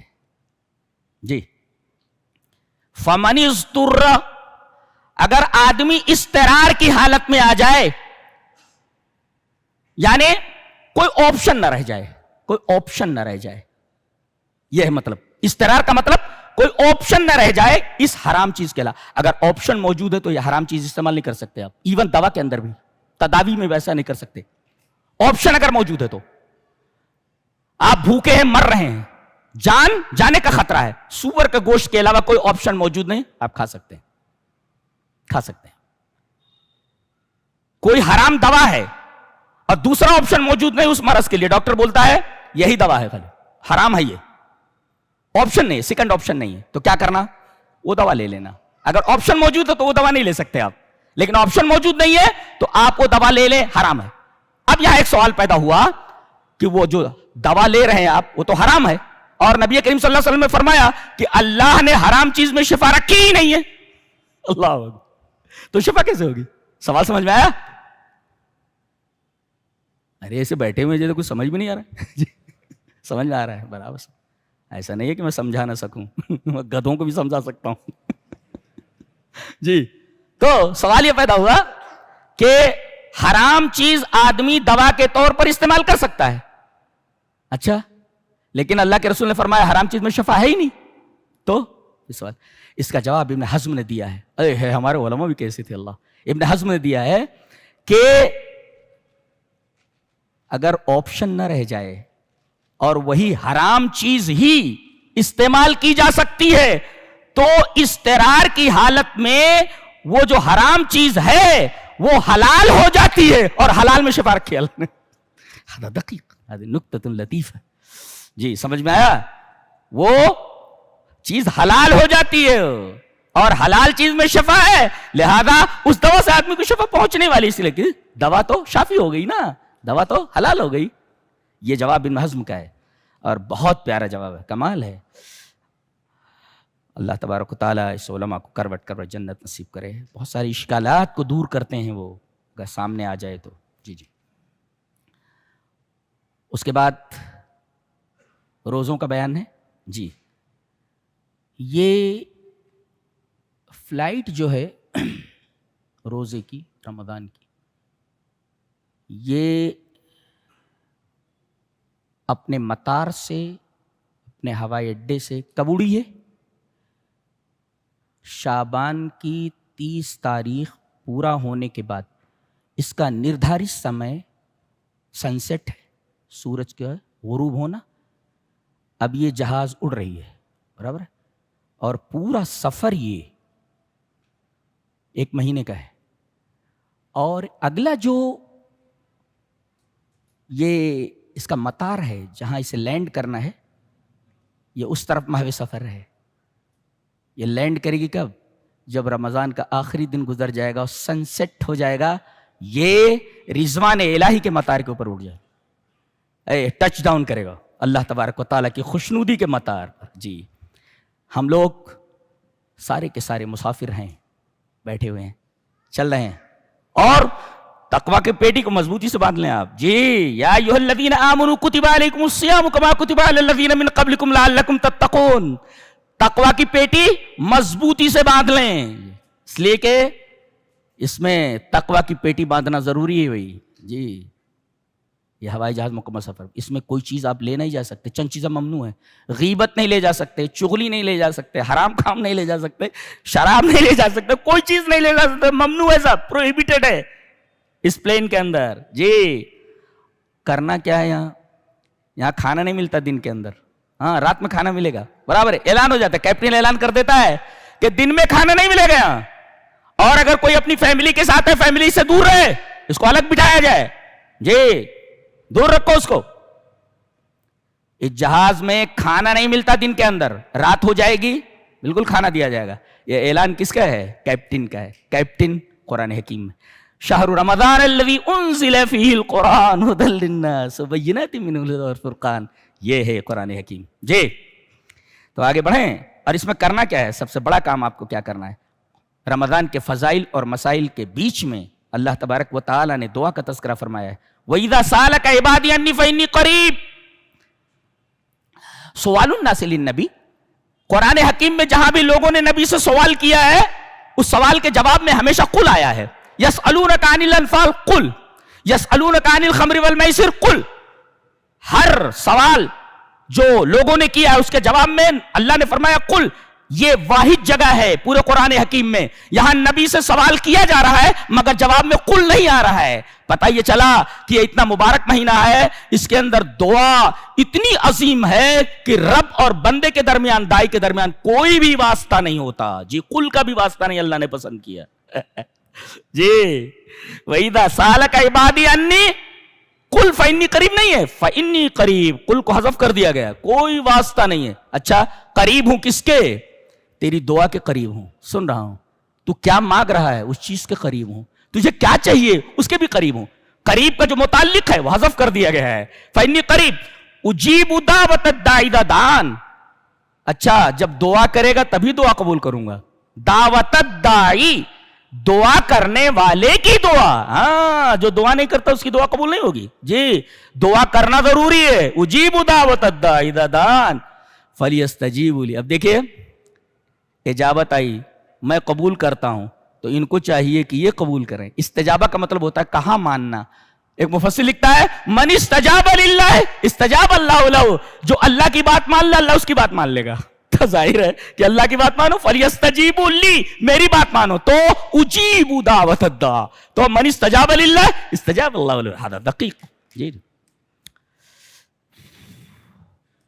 آگے حج کا بیان ہے. حج میں اصل کیا ہے؟ الحج المبرور, جس کے بارے میں نبی نے فرمایا الحج المبرور لیس لہ جزاء الا الجنہ. حج مبرور اگر ہو جائے تو اس کی جزا سوائے جنت کے کچھ نہیں ہے. اچھا تو حج مبرور کہتے کس کو ہے؟ حج مبرور کی تعریف کی گئی ہوا ان یرجع صاحبہ زاہدا فی الدنیا راغبا فی الاخرہ. ہاں حج مبرور کرنے والا کون؟ کہ اس کا کرنے والا جب واپس لوٹے حج کر کے, ان یرجع صاحبہ لوٹے, تو اس کے اندر دو صفتیں پائی جانی چاہیے. اگر دو صفتیں اس کے اندر ہیں تو سمجھو حج قبول ہو گیا. حج مبرور کیا؟ زاہدن فی الدنیا, اس کا دل دنیا میں نہیں لگتا, قبروں کی زیارت زیادہ کرتا ہے. اللہ کیا کرو, دنیا کیا ہے, بس نکل لو گے ایک دن. سب مایا ہے, سب مایا ہے, کچھ ہے نہیں. قبروں سے تعلق رکھو اپنا, جاؤ وہاں پر اور یاد رکھو کہ یہیں پر آنا ہے ایک دن. یہ سب مایا ہے, کچھ دم نہیں ہے اس میں, کچھ دم نہیں ہے, ضرور کچھ دم نہیں. جی اللہ اکبر. تو ان یرجع صاحبہ زاہدا فی الدنیا, دنیا سے بے رغبت ہو جائے, راغبا فی الاخرہ, آخرت کی فکر میں لگ جائے. ایسے آدمی کو دیکھو کہ حج کر کے آیا ہے, یہ دو صفتیں پائی جا رہی ہیں کہ دنیا سے بے نیاز ہو گیا ہے, دنیا سے دل نہیں لگ رہا ہے, دنیا میں دل نہیں لگ رہا ہے. وہ راغبا فی الاخرہ, بس آخرت کے لیے کوشاں ہے, نیکیاں کر رہا ہے آخرت کے لیے. اللہ تو سمجھو کہ اس کا حج حج مبرور ہے. اور یہ حج اگر کسی کو نصیب نہ ہو تو ٹور کے سوا کچھ بھی نہیں. دس از ٹور ٹور ٹور. جی کچھ نہیں. اسی وجہ سے اللہ نے فرمایا فاستبقوا الخیرات, یہیں کہیں کہا گیا فاستبقوا الخیرات, یہیں کہیں کہا گیا ہے. جی نیکیوں میں سبقت کرو. ایک مفسر لکھتا ہے سبقت مطلب ہوتا ہے ریس کرنا. ریس میں کیا ہوتا ہے, ایک دوڑ رہا ہے دوسرا کوشش کرتا ہے اس کے آگے نکل جائیں, تو استباق کہتے ہیں ریس کرنے کو. فاستبقوا الخیرات, نیکیوں میں سبقت کرو. کیوں؟ یہ جلدی کرنے کے لیے. مبادرہ کیوں ہے؟ جلدی جلدی کرو نیکیوں میں. کیوں؟ اس لیے کہ یفجع المرض, اچانک بیمار ہو سکتے ہو, اچانک مر سکتے ہو, اچانک ایسے بن سکتے ہو کہ تم نیکیاں نہ کر سکو. تو قبل اس کے کہ تم کسی بیماری میں مبتلا ہو جاؤ نیکیاں نہ کر سکو, کسی بیماری میں مبتلا ہو جاؤ روزہ نہ رکھ سکو, کسی بیماری میں مبتلا ہو جاؤ کہ حج نہ کر سکو, کسی بیماری میں مبتلا ہو جاؤ کہ اور نیکیاں نہ کر سکو, استبقوا الخیرات, نیکیاں جلدی جلدی بٹور لو. اس لیے کہ زندگی کا کچھ بھروسہ نہیں ہے اور کسی آفت کا کوئی بھروسہ نہیں, کب آ جائے اب کب کیا ہو. اسی وجہ سے اللہ تبارک, کیا بات ہے, ایک ایک حکم ایسا ہے آب زری سے لکھنے کے لائق ہے, سونے کے پانی سے لکھا جائے قرآن حکیم کی ایک ایک بات کو, جسے ہم کو پتہ نہیں ہے کچھ. دنیا کی کتنی کتابیں میں نے پڑھی ہیں, ہزاروں کتابیں پڑھ چکا ہوں. اللہ اکبر. ناولس انگلش میں, عربی میں, کتنی کتابیں پڑھ چکا ہوں, لیکن قرآن حکیم کو دیکھنے کے بعد پتہ چلتا ہے کہ اللہ اکبر کیسی کتاب ہے, کیسی کتاب ہے. پاسنگ بھی نہیں اس کے, کوئی پاسنگ بھی نہیں اس کے سامنے. دنیا کی کوئی بھی کتاب, دنیا کی کوئی بھی کتاب. ایک نکتہ بتاؤں, جہنمی جہنم کے سامنے جب جائیں گے تو جہنم کا داروغہ پوچھے گا الم یاتکم نذیر, بہت غور سے سنو, کیا تمہارے پاس کوئی ڈرانے والا نہیں ہے؟ بولے آیا تھا. بولے کیوں, پھر ادھر کیوں آ گئے؟ وقالوا كنا نسمع او ناقل, نہ نسمع, کاش کہ ہم سنتے. اللہ 5 سینسز ہے نا, چکھنا, سننا, چھونا, تو یہ ایک ہی سینس کا حوالہ کیوں دے رہے ہیں, کاش کہ ہم سنتے. ہمت ہے. ایک بہت بڑا مفکر ہے, کیا نام اس کا دیکھے, بوٹیمر ایل چیڈلر, ایسے کچھ نام ہے اس کا, بہت بڑا مفکر ہے وہ. اس کی کتابیں ملینس میں بکتی ہیں, پڑھو اس کو. اس کی کتاب ہے how to listen, how to listen, سنے کیسے؟ پوری کتاب لکھ پا رہا ہے اس نے. اور قرآن حکیم نے بتایا وَقَالُوا لَوْ كُنَّا نَسْمَعُ, اور اس کے بعد ناقل, سوچو اس پر لکھا ڈائلیکٹک, پوری کتاب اس کی عقل کو. کیسی کتاب ہے, پڑھو گے تو پتہ چلتا ہے قرآن کیا ہے. ہم پڑھتے ہیں, ہم جانتے ہیں کہ قرآن حکیم کیا ہے, ہم جانتے ہیں کہاں سے بات کہی جا رہی ہے. اللہ کتنی باعظمت کتاب ہے, سبحان اللہ, کتنی باعظمت کتاب ہے. یہ لوگ پوچھیں ہیں شراب اور چوہے کے بارے میں. حضرت عمر رضی اللہ تعالیٰ عنہ فرماتے ہیں کہ شراب جو ہے انما تذہب المال والعقل, شراب جو ہے یہ مال کو بھی برباد کر دیتی ہے اور عقل کو بھی لے جاتی ہے اور مال کو بھی, پیسہ دینا پڑتا ہے نا, اور عقل بھی چلی جاتی ہے, پڑا رہتا ہے کہیں پی کر کے نالے والے میں. جی اسی وجہ سے اس کے لیے 2 سزائیں ہیں. ایک تو حد ہے اس کے اوپر, جوتوں سے مارو, ڈنڈوں سے مارو, ایک حد ہے اس کی, اور دوسرے آخرت میں جس کے لیے سزا ہے تو سزا ہے. 2 گڑبڑیاں ہیں اس کے اندر, لہذا 2 سزائیں اس کے لیے. قرآن ہے کہ پوری عجیب کتاب ہے, عجیب کتاب ہے. بتایا گیا کہ کوئی مشرک کسی مشرکہ سے شادی نہیں کر سکتا. جی کوئی مشرکہ کسی مشرک لڑکے سے شادی نہیں کر سکتی. جی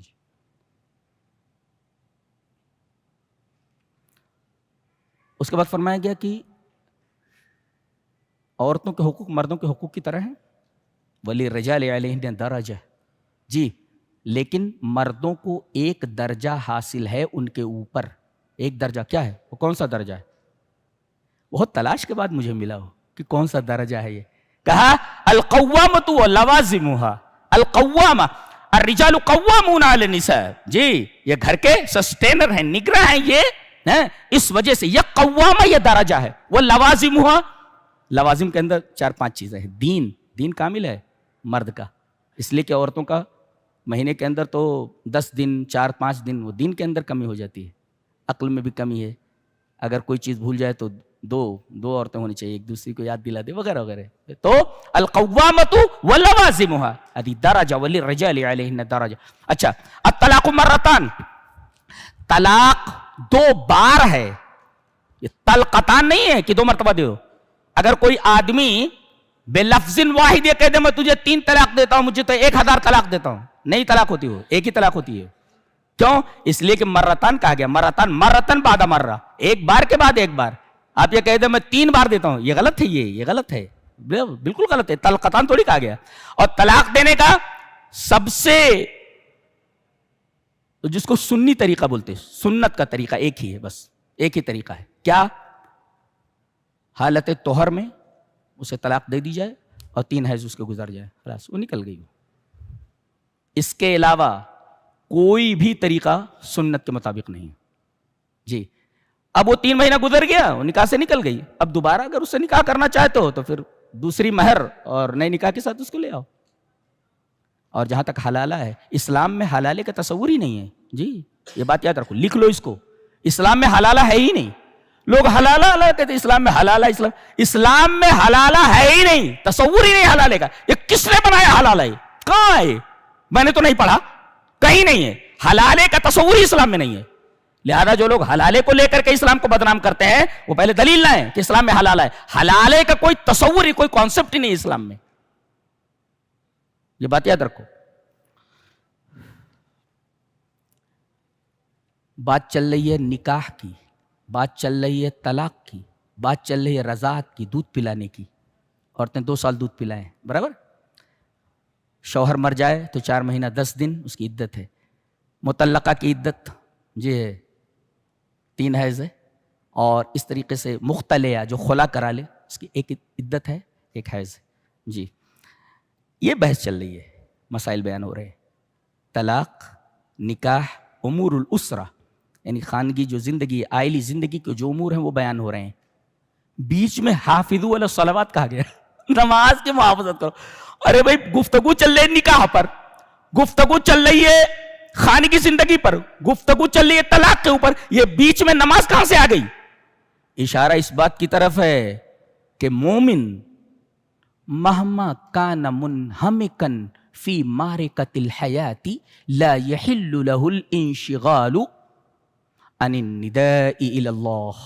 جی دنیا کی کسی بھی معرکے میں ہو, کسی بھی حالت میں ہو, نکاح خوشی کی حالت ہے.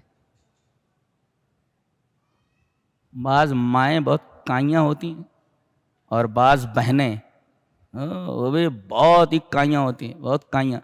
سارے ارمان نکال ڈالو بابا, بھیا کی شادی ہے, کہیں ایسے جوڑے گھوڑے مقابلہ نا, کنگال کر دینا سامنے والے کو, سامنے والے کو کنگال کر دینا ہے. یہ بہنیں جو ہے کائیاں ہوتی ہیں. سارے ارمان نکال لو. اب اس سارے ارمان نکالنے کے چکر میں سنت کے کتنے تقاضے پامال ہوتے ہیں یہ کسی کو معلوم نہیں. بتایا گیا کہ خانگی زندگی کے اندر جو فساد آتا ہے, جو خرابی آتی ہے, وہ نماز پر محافظت نہ کرنے کی وجہ سے ہے. جو لوگ نماز پر محافظت کرتے ہیں ان کے گھروں میں خیر ہوتا ہے, ایسی چیزیں نہیں ہوتی الا ماشاء اللہ. جی یہ بتایا گیا نماز پر محافظت ایک بہت بڑی فضیلت والی چیز ہے. کیا کہ جہاں نماز پر محافظت ہوتی ہے جس خاندان میں, یہ تمام باتیں پیدا ہی نہیں ہوتی, یہ باتیں پیدا ہی نہیں ہوتی ہیں اس وجہ سے بیچ میں. اور یہ بھی کہا گیا کہ نکاح خوشی کا, نماز سے غافل ہو جائے گا آدمی, وہ کودنے میں مشغول ہے, ناچنے میں مشغول ہے, کھانے میں مشغول ہے, کھلانے میں مشغول ہے, اور اذان ہو رہی ہے نہیں آ رہا ہے. خبردار, حافظوا علی الصلوات. اچھا طلاق ہو گئی, غمگین بیٹھا, اذان ہو رہی مارے غم کے مسجد میں نہیں آ رہا ہے. لا لا لا بس, چاہے غم ہو چاہے خوشی ہو. کچھ معاملات آ گئے, امور الاسرہ, خاندانی کچھ باتیں آ گئی, اس پر گفتگو ہے, اذان ہو رہی ہے کوئی نہیں جا رہا, سارے بیٹھے بحث کر رہے ہیں. تو کوئی بھی زندگی کا معرکہ ہو, کسی بھی معرکے کے اندر آپ اللہ تبارک و تعالیٰ کی ندا کو جو مسجد سے بلند ہو رہی ہے آپ نظر انداز نہیں کر سکتے. حافظوا علی الصلوات والصلاۃ, اور خاص طور سے عصر کی نماز, صلاۃ وسطیٰ سے مراد عصر کی نماز. کیوں؟ اس لیے کہ وقت ایسا ہوتا ہے کہ لوگ تھکے تھکائے اپنے کام سے واپس آنے والے ہوتے ہیں. ایسے وقت میں اللہ کی ندا پر آواز دینا یہ ایمان کی دلیل ہے, یہ بتایا گیا. اللہ سبحان اللہ و بحمدہ سبحان اللہ العظیم. کتنی پیاری کتاب ہے, کتنی پیاری کتاب. یہودیوں نے ایک دفعہ شرارت کی تو ان کے اوپر مسلط کر دیا گیا جالوت کو. وہ آیا اور تابوت سکینہ جس کو یہ جنگ میں آگے آگے رکھتے تھے, اس سے سکون حاصل کرتے تھے, وہ لے کر کے چلا گیا. اس کے اندر حضرت موسیٰ علیہ السلام اور حضرت ہارون علیہ السلام کے کچھ بقایا تھے اس کے اندر رکھے ہوئے تھے, تو لے کر کے چلا گیا. اب یہودیوں کو بڑی شرمساری ہوئی. انہوں نے وقت کے نبی سے, غالباً سموئیل ہیں, کون ہیں وقت کے نبی سے, قرآن حکیم ان کا نام نہیں ہے, تو کوئی نبی تھے, تو اپنے نبی سے انہوں نے کہا کہ کسی کو کمانڈر ان چیف بنا دیجئے اور ہم لڑنا چاہتے ہیں جالوت سے, ہم تابوت سکینہ لائیں گے ان سے. تو حضرت نے طالوت کو کمانڈر ان چیف بنایا. اس پر اعتراض, ان کا کام ہی اعتراض کرنا تھا, بال کی کھال نکالنا اور نبی کی بات پر اعتراض کرنا ان کا شیوا تھا یہودیوں کا. اب طالوت کو کہہ دیا کہ طالوت بنے, کہا یہ تو غریب آدمی ہے, یہ ہمارا کمانڈر ان چیف کیسے بن سکتا ہے, تو غریب. ارے بھائی لڑنے کے لیے غریبی نہیں, اس کے اندر لڑنے کے دو چیزیں ہونا ضروری ہے. کیا؟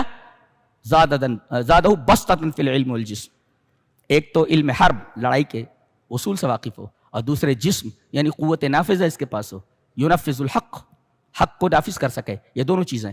پتہ یہ چلا کہ کمانڈر بنانے کے لیے, اپنا نیتا بنانے کے لیے دو چیزیں ضروری ہیں. ایک تو اس کے پاس علم ہونا چاہیے, علم السیاسہ, علم, اور دوسرے جسم ہونا چاہیے کہ وہ قوانین کو نافذ کر سکے. جی یہ مستحق ہوتا ہے دوسرے کے مقابل میں, اس وجہ سے ان کو طالوت کو بنایا گیا. پھر لڑائی ہوئی, آزمائے گئے. کچھ لوگ کہتے ہیں کہ یہ جتنا بڑا جو لشکر تھا, جو خالص تھا, یہ اتنا ہی تھا جتنا بدر کے اندر تھے, جتنا بدر کے اندر صحابہ تھے, اتنا ہی لشکر تھا. اس کے بعد لڑائی ہوئی اور جالوت کو حضرت داؤد علیہ السلام جو اس لشکر میں تھے اور نوجوان تھے, انہوں نے اس کو قتل کیا. اور یہ لوگ بہت قلیل تھے, 313 تھے, اور پورا لشکر تھا ان کا. اللہ تبارک و تعالیٰ نے ان کو فتح عطا فرمائی. قانون دیکھو, فہزموہم بإذن اللہ, ان کو ہزیمت ہوئی, ان کو شکست ہوئی. کیوں؟ اللہ کے حکم سے. پتہ چلا کہ جنگ کثرت سے نہیں لڑی جاتی بلکہ تقوی سے لڑی جاتی ہے. گویا میزان التقوی یغلب میزان القوی, طاقت کی میزان پر غالب ہوتا ہے تقوی کا ترازو اور تقوی کی میزان. لہذا لیست العبرہ بالکثرہ، کثرت کا اعتبار نہیں ہے، بلکہ اللہ تبارک و تعالی کے تقوی یہ اس کا اعتبار ہے. گویا کہ لیست العبرۃ بالقوہ بل العبرۃ بالصفوہ. اچھے لوگ ہونا چاہیے، بالکل خالص لوگ ہونا چاہیے، تب اللہ تبارک تعالیٰ ایسے لوگوں کے بارے میں فتح کا حکم فرماتا ہے، اس کا اذن فرماتا ہے. یہ رہا دوسرے پارے کا خلاصہ. اللہ ہمیں نیک عمل اور اچھی سمجھ کی توفیق عطا فرمائے. وآخر دعوانا